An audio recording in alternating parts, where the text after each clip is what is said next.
hard. That's what I'm thinking about in this moment, as we are now in this part 2 of 5 series on grief. Grief can be hard. And it's hard because it often touches and accesses parts of us that we haven't really had to be in touch with, like on a regular basis. I mean, for some people it is true that grief has been a part of their lives from seemingly the start of the beginning and continues. And still, there's something about grief that's hard. The mind wants to figure out how to get rid of it. You know, it wants to arrive at some type of step-by-step plan, procedure, protocol. If I do these 3 things, then my grief will leave. And grief, it's sort of like love, how it just is. Grief just is.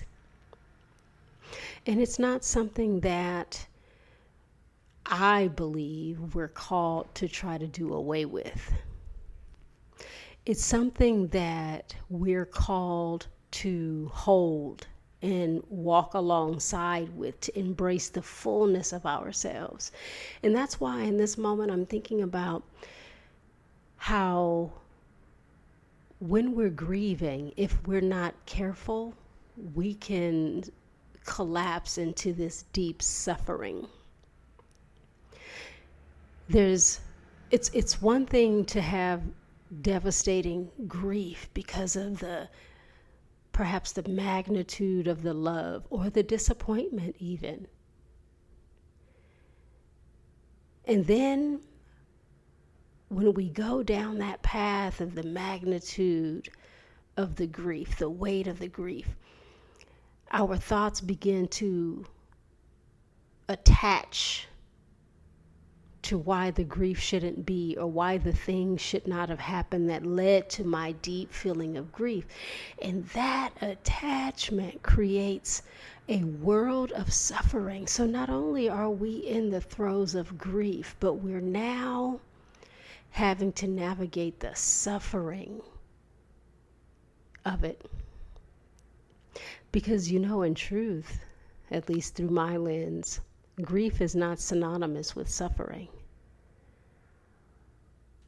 Grief is a feeling, an emotion, even, you know, in some respect. It's an experience. It's inescapable. We will all experience grief at some point, some more than others. Yet when we try to do away with it, we begin to suffer. Why do I feel this way? Why did this have to happen to me? That's a suffering, that mental anguish where the mind wants to circle around that drain. And then we find perhaps that we've even moved away from our grief because now we're having to navigate the suffering.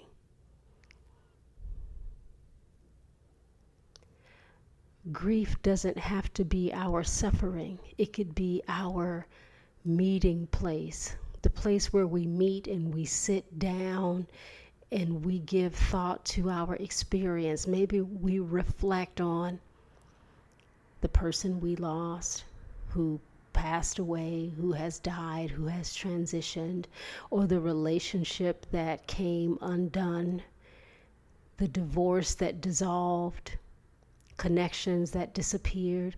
We take a moment to park and drop into the experience and the feeling, and we investigate our thoughts and our experience that is no longer, that has caused the grief to arrive before us. We do not have to suffer because we are grieving. We can turn toward our grief and become curious and hold it and cry our way through those moments that really beckon our full attention, time, and presence. When my aunt died, she was 47 at the time. She died of metastatic colon cancer. And this was 2014. I was working in hospice at the time, and I remember when my mother called me to tell me, my aunt, who was my mother's baby sister, when she told me that she died, she said, Jean died. And everything under me just pulled. The rug, the ground, the carpet, the hardwood floor, the cement, whatever I was standing on, it just disappeared. And it was as if my legs lifted from under me and landed me horizontally in sort of the nowhere space of being. And there would be times when I would just go about my day and a wave would come over me, the grief, and it made me want to hold my stomach, just hold my body tight so that it could stay in place. My body felt like it could just collapse or melt away, that ache, that deep ache. And I didn't think I would ever stop crying. I feel the tears even in this moment. I don't think I felt like I would never stop crying. And what probably helped me is that I gave in to all of those moments, no matter where I was. I gave in to the tears that welled within. I gave in to the water that was just behind my eyelids. I spent the extra time in bed. I took the many pauses to be with it, to hold it, because I couldn't run from my grief, because wherever I went, there I was. And it's not like grief was outside of me, it was inside of me. And working in hospice, you know and you learn that it's all in motion, life and death. Everything is transient. There is no permanence. The only permanence is change. And it's not like I thought myself special enough to not suffer. But there was something about being around death so often with other people that it taught me how to just stand in it and feel all of the things that I didn't have to suffer because I was in pain. That I didn't have to allow my mind to attach to what should be, but I could be actually present with what was, as painful as it was. If I could just lay my head on the pillow of grief and sob, then when I was ready to get off of the pillow and take some steps, I could do it a little more freely because I was not weighted down by the thoughts of my mind and how there was some injustice in the world, all of the suffering that comes. And this is not a judgment or critique of anyone who finds themselves suffering in their grief. It's actually to normalize it, because that is common, that is real. And it's to offer a lens of you can be with your pain to the fullest and lessen a little bit of your suffering. So when the mind seeks to go there and asks the why me questions, we can bring ourselves back. We can grab the mind in mid-travel and bring it back to where we're standing and just take a deep breath and say it's okay to feel the pain of this. I do not have to talk myself out of my pain, nor do I have to talk myself into a suffering, a deeper pain. But how can I just pause and breathe and hold how I'm feeling now? because grief is not easy. For some people, it will be the hardest thing they navigate because it travels invisibly within us. It's flowing throughout the entirety of our bodies. And it requires that we not try to separate ourselves from the experience of it to avoid pain.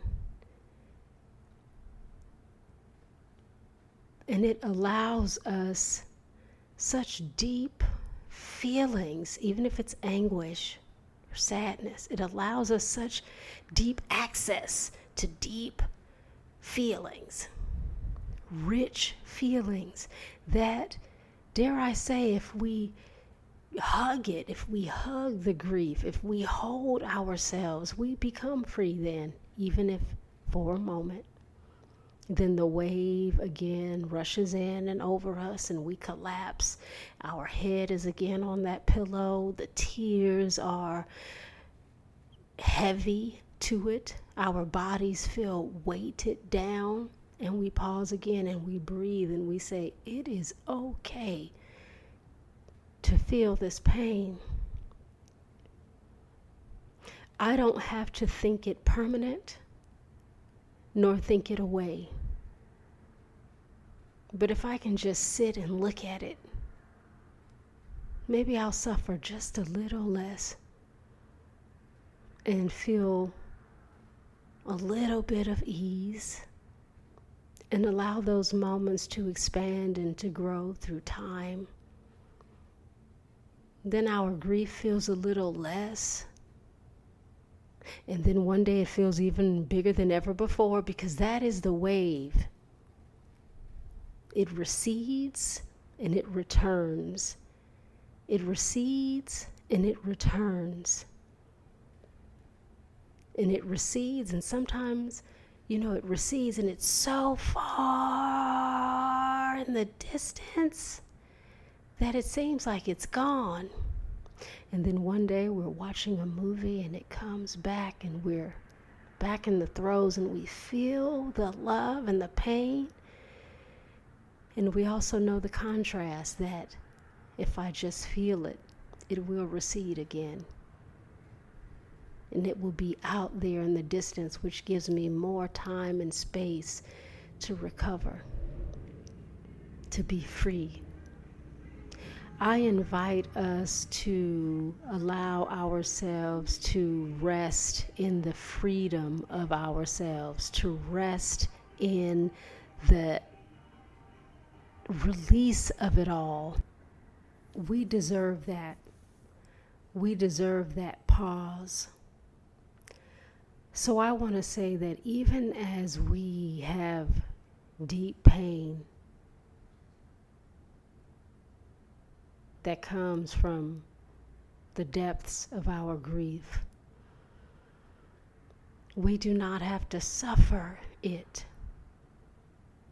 I wish that for all of us who may be carrying grief, that we not suffer it, but that we honor the fullness of its right inside of us, that we allow it to remind us of our capacity and ability to feel. Grief reminds us that we have felt something. May we hold the grief that we carry.